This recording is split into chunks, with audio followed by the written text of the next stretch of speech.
former Minnesota Vikings 7th-round pick, quarterback Nate Stanley, was cut the other day from the Minnesota Vikings roster. Who's going to fill the spot?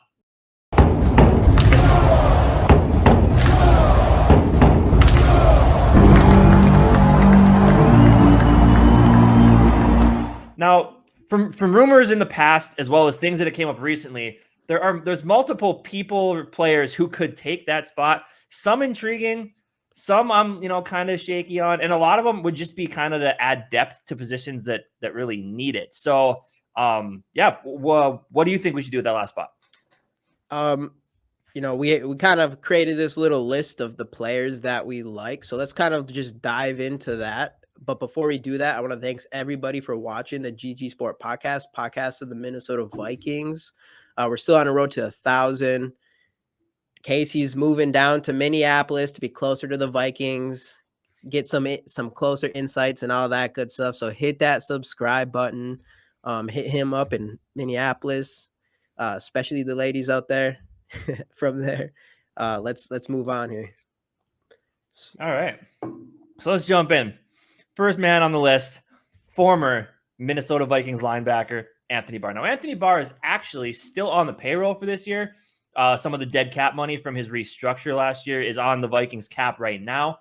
So this is interesting. Obviously, I'm surprised that Anthony Barr remains unsigned. I mean, obviously, the injury concerns were a problem, and that's part of the reason why I'm not so big on bringing him back. He would be great for the depth, because if you look at the linebacker position, you got Eric Kendricks, of course. You got Jordan Hicks, who's a solid veteran. But outside of that, you got a couple young guys. You got like the Troy Dyes of the world. You got you got Lynch there. You have Brian Asamoah, the rookie 3rd-round pick coming in this year. You have Chaz Surratt, last year's 3rd-round pick. Blake Lynch. Yep. So there's players there, but nothing that really outside of the first two that really like give you a ton of confidence going into this year. So Anthony Barr would be great for depth. But like I said, the injuries are an issue, which is probably a reason why he remains unsigned at this moment. Now, Chris Thomason of the Pioneer Press tried to reach out to Anthony Barr to see if he could get some insight. As he put in a tweet here, he's not sure what's going on with ex-Vikings linebacker Anthony Barr. Tried calling him since he's coming up today for the Sports Humanitarian Award from Muhammad Ali Sports Humanitarian Award at the ESPYs, but he hung up on me before I had a chance to ask him about the award and then didn't return a message. Chris Thomason never changed. That's one thing I'm going to miss with Mike Zimmer. Chris Thomason and Mike Zimmer going after it, because that was always hilarious. But right. I mean, I could see Anthony Barr coming back on like a veteran minimum deal. Anything more than that, I wouldn't want it. Like I said, the injuries are concerning, but it would be really interesting to see if Ed Donatel would use him like Zimmer should have been using him for the last 8 years. He came out of college being a pass rushing linebacker, and they tried to morph him into like a formal linebacker role, and that just was never really for him. I would really like to see what he could do as a full on just pass rushing specialist. What do you think about that? Yeah, I agree with you. Right on the last thing you said is I think we never use Anthony Barr the way that we should have. I don't know, like just barely ever did we have him like lining up on the edge and trying to rush. I think in the new 3-4 defense, we could probably use him a lot better. I'd hope. I don't know. I think there's still a lot of untapped potential in Anthony Barr. I mean, he's a physical freak. He's like athletic and size and everything like that still holds true. But the injury thing is like an actual big concern. What were you gonna say? And he's still only like 30 or 32, something like that. So he has some left in take. I don't think his playing career is not over. So I don't think. I think it probably does come down for money. I think people are probably not looking at him or not trying to pay him as much as he thinks he's worth, and which he could be right. Like I think from a skill and potential standpoint, I think he is probably worth than what people want to offer him, but it is because of the injuries, probably because he is like every single year he has at least a couple. Like I wonder how many games he's started in the last 3 years or whatever. It's probably not great. No, I think he's only had 2 seasons where he played all 16 games. But yeah, but as far as the Vikings holding on to him or keeping him or offering him a contract, I'm wondering if we even have yet. And like you said, like in my opinion, I absolutely would if it was like a vet minimum for sure. Like I think there's no point not to. I think he could still be the second best linebacker potentially on our roster when healthy. I think there's still a chance for that to happen. So I would say at a minimum vet, I think I would 100%. It depends on what else he's asking, what else he more, because someone will pay him a Yeah. vet minimum. Like someone out Right. there is. I don't, it's kind of the question mark. Like, why hasn't he signed yet? We haven't really heard teams trying to sign him yet. We haven't really heard anything like that, and I can only imagine that's my biggest guess is his money thing. Yeah. But honestly, I mean, if we ended up holding on to him, I think it would be a boost in our linebackers, and I think it would help us more than hurt us. What do you want to say? Think about this: Danielle Hunter, Zadarius Smith, and a pass rushing Anthony Barr Yeah. coming off the edges. Right. Yeah, you could put him in more, like make him more. I mean, it's already a defensive end linebacker hybrid kind of position. Like, maybe that's what he needs to be. He just needs to kind of play that role. Like, maybe just strictly a linebacker isn't enough, strong side linebacker, and maybe being a defensive end is too much. But being like more of that combo, maybe that's a good role for him. And I think, like, what if you put him in that role and he ends up, having his best season or so? I don't see why that couldn't happen, especially from a pass rushing standpoint. And I think he still has enough in the tank to do that. So personally for me, I would like to have him back, but obviously at the right price. At this point, I don't think he's worth as much as he probably thinks he is, mostly because of the injuries and he just can't stay on the field. But if we did get him back too, we wouldn't probably have to use him as much as like an every down linebacker too, and that might keep his shelf life longer. Yeah. Who knows? It'll be interesting. We'll see if anything ever comes of it, but we'll see. Yeah. Moving on. Next guy on the list, another former Minnesota Viking. Now this guy, we'll jump to him, Kyle Rudolph. Now Kyle Rudolph is the ultimate good guy, right? Yeah. Super nice and dude. he loves Minnesota, and he loves everything about Minnesota and the Vikings. Like he was like our number one supporter as a Viking player, I felt like. For sure. And just, I mean, constantly up for the what's that award? I'm drawing a blank. Is it, oh my God, Walter Payton? Yes, constantly up for the Walter Payton Man of the Year award from the Minnesota Vikings. He's one of the best running backs. All around good charitable stuff. On the field, obviously, as he ages out, he's never the fastest guy, but he could catch. Couldn't break tackles, but he could catch the football. Now, big hands. Yes, for sure. And the depth at tight end behind Irv Smith, it's pretty weak. Johnny Munt and Nick Muse, the 7th round pick from the 2022 draft. Now, a few minor issues when it comes to Kyle Rudolph coming back to the Minnesota Vikings. Now, when he left, he put out a big thank you letter in Minnesota, talked about his former quarterbacks, didn't mention Kirk Cousins. In an interview, he said that Daniel Jones was the best quarterback he had ever played with. So, I mean, look, him and Kirk Cousins are both adult men in their 30s. So they should be able to put all this behind them for a professional purpose to come together and win. I mean, Kirk did it last year with Everson Griffin, right? We know they're both grown men. All you have to do is play together. You don't need to like each other. But I think with the way this team is, I think there'd be a lot less hostility and toxicity if he came back, because the team just seems in a better place from a morale and morale and collaborative standpoint. Yeah. So I could see this move becoming a reality. Now, again, I think you're talking about a real veteran minimum deal here, but I think this one could work out. I honestly would not mind seeing Kyle Rudolph come back. Yeah, I would say I would love it. I think it would be fantastic. Like you said, the depth behind Irv Smith is very questionable. Kyle Rudolph obviously had come back and take a big back step to Irv Smith, where he was the starter and head of Irv Smith, which I don't think is a problem, because, he's at the point in his career where he is probably going to get signed at like a vet minimum.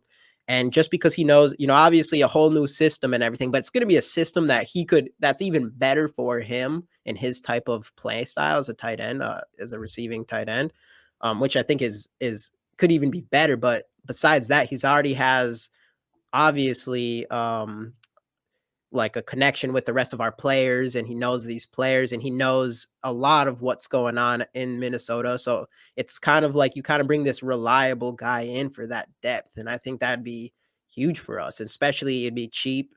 And, if Irv ended up going down, I would not feel too bad with Kyle Rudolph taking his place. I mean, I don't think he is what he used to be, but he already played with Kirk Cousins, even though, which is I do want to bring up. It is kind of interesting that all these people have problems with Kirk Cousins, man. From like an outsider looking in, I just, he's that dad, drives van, whatever. You think everyone would like him. I don't know what it is about him that people rub some people the wrong way. I don't know. But yeah, like you said, I think Kyle Rudolph and and Kirk Cousins would get past that like Everson Griffin did last year. And I think it would be a really good move for us. And one that honestly, I think it's just a no-brainer in my opinion. Yeah. Yeah, for sure. I could, like, again, easily. This is the one on our list I could see happening probably the most, just because of the price. It's a no-brainer, and the price is obvious. Like, unlike Anthony Barr, where it's like he might want more than what other teams want to give him, I think Kyle Rudolph probably should know where his value is at this point in his career. I think he just wants to be in a good position, a good situation, just be able to win. And he loves Minnesota, so for sure. It just is good for everybody. Yeah. All right, moving on. Speaking of another guy, another former Viking that loved Minnesota, we'll move on to nose tackle Linval Joseph. Now, I don't necessarily see this one happening, but Linval Joseph has been spending a lot of time at TCO over the last few months. I think he's had a couple workouts here. He was here for some track and field event, I think. I don't know if he was in it or if it was like a young kids event that he was coaching or something, but he has been around Minnesota. I know he liked it here. Obviously, I still think he has something left in the tank. This would be another guy. A lot of these guys in the list, they're old. They're going to be cheap veteran minimum. So that would be another one. He'd be a veteran minimum deal, probably no guarantees. See what works out in training camp. And if you need to cut him at the end, you cut him. But I'd like to see Linval back. But again, like I said, I don't personally see it happening, but I like Linval Joseph. Yeah. I mean, no matter what, we need the depth. I don't know if he's quite going to be even close to what he was. Or like, I feel like he's probably dropped off the most compared to the other two former Vikings that we have on this list. But at the end of the day, like he would be the biggest guy on our defensive line for sure. And he can clog that hole still. I mean, dude he just has to stand there and there's going to be some space getting eaten up. So, I mean, we need the depth. That's another area on this team that needs depth, is at the defensive tackle standpoint. Like we have, especially since we use about 3 now. So yeah, I mean, if we did it, it would be a positive thing for our team, I think, and I would like it. I still would say I'd rather see Kyle Rudolph, but man, we do need that depth at defensive tackle. For sure. Yep. All right. Moving on to 2 guys that aren't former Vikings. We talked about them both before. This next one here, center J.C. Tretter, of course. So at this point, I don't see it happening. I think Kwesi knows a little bit about the injury history, which I think is why he's, a little bit, I don't want to say afraid, but maybe against the idea of bringing in J.C. Tretter. And who knows? I don't know what's going through J.C. Tretter's mind. I haven't heard anything on any visits or any prospects for him. But of course, bringing in a guy like this would definitely would give competition to Garrett Bradbury. Maybe Bradbury step up and overtake him anyway. Who knows? But if not, you have a veteran guy who's done it at a high level his entire career. So yeah, I think it'd be a win-win. But you do worry about the injury. But so again, you're probably looking veteran minimum deal, nothing guaranteed. He might want something injury clause in there or something. But I think for him not getting signed yet, either one, he's just because we haven't seen any other, he's for his talent and we haven't seen other teams talk about him. There's just not much news about where he's going. So there's a chance that he is just like waiting it out. Maybe he just, taking some time or whatever. I do think, the whole thing with his dad and reaching out with the Vikings and stuff, that would kind of throw a flag to me that he does want to get signed by something. And then the other thing, I think there's probably no question with him, even more than Anthony Barr, that he probably does think he deserves more money than maybe what people want to give it to the injury. And it does make sense. Like a vet minimum, I don't think anybody's going to get him at a vet minimum just because he's been, just as soon as last year, he's been one of the best centers. I don't think that's going anywhere. It's just the injury thing. So there's no question. I think someone's going to want him for more than that vet min. But as far as like, that's the thing with Kwesi and stuff, like you said, is he has insights on JC Tretter more than anybody. And if it does come down, maybe he's just taking his time. You never know. We could have given him an offer and he's just kind of sitting around and waiting for it, just because it's weird that, he hasn't gotten signed yet, even with his injury list. Or maybe, and it could be something too. I think he's the NFLPA president. So maybe an owner GM combo doesn't want to bring in a guy that's going to be fighting against them in negotiations about things. Maybe that's something. I don't know for sure, but it's something that could be included. I don't know. Yeah. Who knows? But yeah, I mean, obviously, if we ended up getting JC Treader, that would be a big boost. And we'd have depth behind Garrett Bradbury. The thing about Garrett Bradbury that I want is, last year he wasn't playing very good. He ends up getting benched, and then it kind of lit a fire under his ass because he got too comfortable with being the starter, and he didn't really feel like there's anything behind him to that's coming for his job or whatever. And he even said this. And now we're going into another season where the job's just him.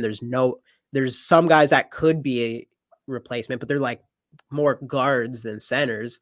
So I would not like to go in another season where Garrett Bradbury just automatically has his center position. I don't think he deserves to automatically have it. So if we got JC Treader in there, even if he has injured or whatever, obviously it has to be for the right price, but at least it would I think there has to be competition somewhere at that center position. Yeah, I don't think it just give it to Garrett Bradbury, especially after what he said last season. Right. For sure. So again, would love to see it happen. Will it? Who knows? Remains to be seen. Next guy on the list. This is the guy I would most like to see the Minnesota Vikings sign. And that is, of course, we talked about him before, nose tackle, defensive tackle, and Ndamukong Suh. Mhm. Obviously, the guy is getting up there in age, but he still produces. I think he still had like six or 6.5 sacks last season. For a while, they said the two teams in on him. There's three teams. The Browns were interested. The Raiders were interested. And then the Vikings, of course. The Browns, they're out, from what I understand. The Raiders said that they're not interested at the moment. So from what reports have said, the Vikings, I haven't heard the Vikings are out yet. So they might be the only team that's in on him. Now, I would love to see this happen. Adding him to the nose tackle list, you'd have Ndamukong Suh, you'd have Delvin Tomlinson, you'd have Armand Watts, who could factor in at nose tackle. I think they have one other guy too, a younger guy or an undrafted free agent there as well. So I think it'd be a good fit. I think he'd come in and he'd add a nastiness to this defensive line to go along with the other guys we have, as well as the edge rushers. I would love to see this happen. I think the price for him would be a little bit over. I mean, he's a veteran, of course, he's aging out, but I think he still produces. So I think his price would be a little bit higher, but I think the Vikings can make it work. Yeah.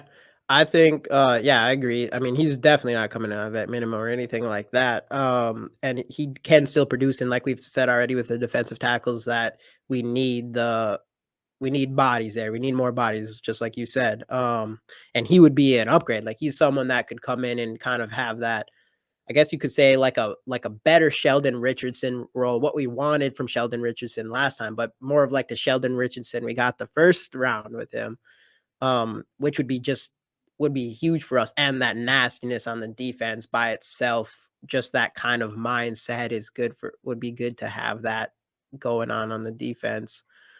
So yeah, I mean, I agree. I think he would be like the most exciting signing. You already mentioned that they have him. A lot of people, it sounds like he's going to most likely go to the Raiders, because that's what the media at least is pushing. Like, oh, he likes the Raiders, and then the Vikings are also interested. But that's exactly what they did with Jim Harbaugh as well, is that they were going to go, that he was going to most likely end up going to the Raiders, and then the Vikings are interested in him. Well, Jim Harbaugh liked us and gave us or wanted to be a Viking. Luckily, we ended up finding the next best coach in the entire NFL in KOC and went with him instead. But I wouldn't, there's a chance that the Ndamukong Suh could really like what's going on here in Minnesota. So yeah, for sure. Out of all the people on this list, I would love to see Ndamukong Suh the most. Yeah, that would be the biggest upgrade probably, unless you got a full healthy JC Treader, I guess, just because he'd fill up that one hole. But for sure. But anyway, so there you have it. 5 players who we think could fill out the 90th roster spot leading into training camp for the Minnesota Vikings. If you enjoyed this video, make sure to drop a like down below. Help us out a lot there. Comment your thoughts on this list. Who do we miss? Who do you think should take up that 90th roster spot? If you want to check out some of our other videos, you can click the links right up here. Go check those out. Most importantly, as Jamie mentioned earlier, on the road to 1,000 subscribers, smash that subscribe button. Tell your friends. Share it. Let other people know about us. And we will see you guys in the next episode of the GG Sports Podcast. Skol Vikings.